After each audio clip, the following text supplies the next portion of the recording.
présentation du modèle Blue pour l'Afrique, qui doit évidemment être en respect avec les directives des Nations Unies, directives de l'Europe, dans le cadre de la préservation de la planète.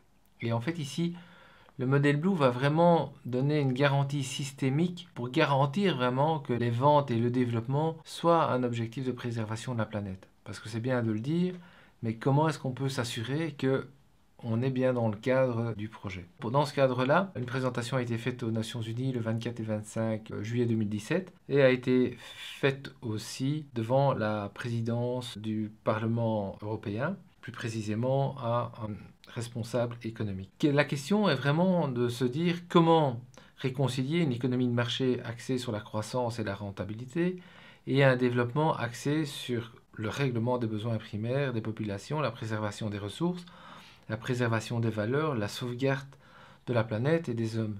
Comment est-ce qu'on peut réconcilier les deux? Si on regarde aujourd'hui l'évolution du marché avec les mécanismes économiques actuels, on est dans un mécanisme de croissance.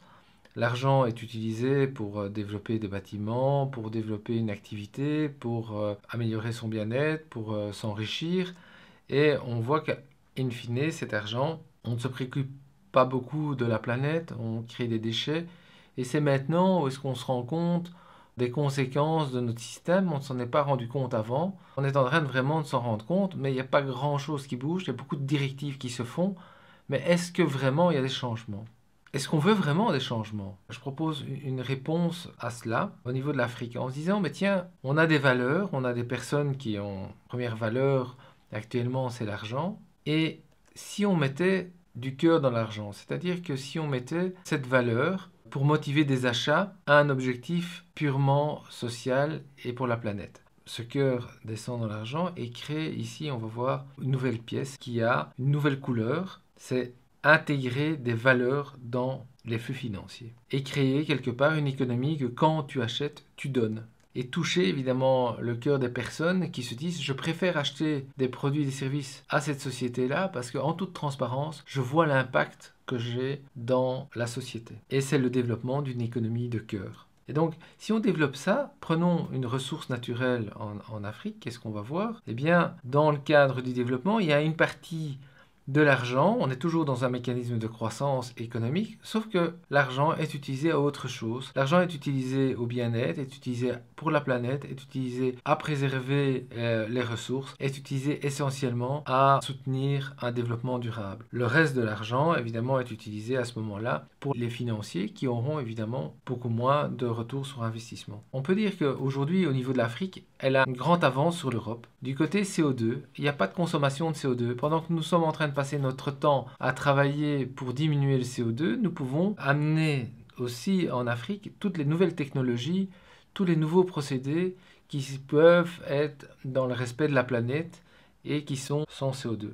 Comment est-ce qu'on peut proposer? C'est justement aussi mettre en place un modèle Blue dans le cadre de la production d'une ressource naturelle. On va proposer à l'Europe, on peut proposer à la Banque mondiale, proposer aux États d'investir dans une société locale, une société d'investissement du modèle Blue, une société Sustainea, qui elle va à ce moment-là amener son argent dans l'exploitation de la ressource naturelle qui sera mise à disposition par l'État. Cette mise à disposition permettra de mettre en route une culture, permettra de mettre en route l'exploitation des ressources, permettra par après faire la vente de ces produits au niveau international. Cette vente de produits va permettre à ce moment-là, bien sûr, de financer l'activité de la société, mais va aussi partiellement venir ici aider directement un projet social ou un projet local, un projet de préservation de la nature, et va directement aussi rétribuer la société d'investissement. On le fait directement sur le chiffre d'affaires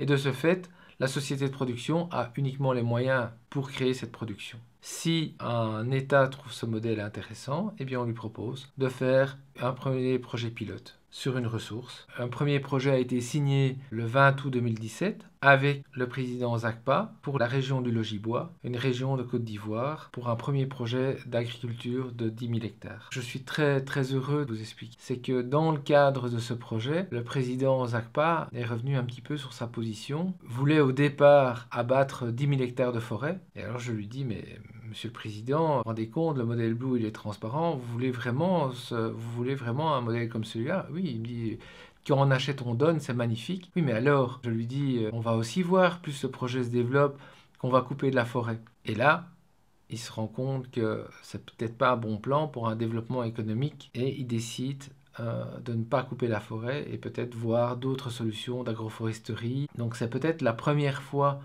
qu'un modèle économique, sur un argument commercial, permet de préserver 10 000 hectares de forêt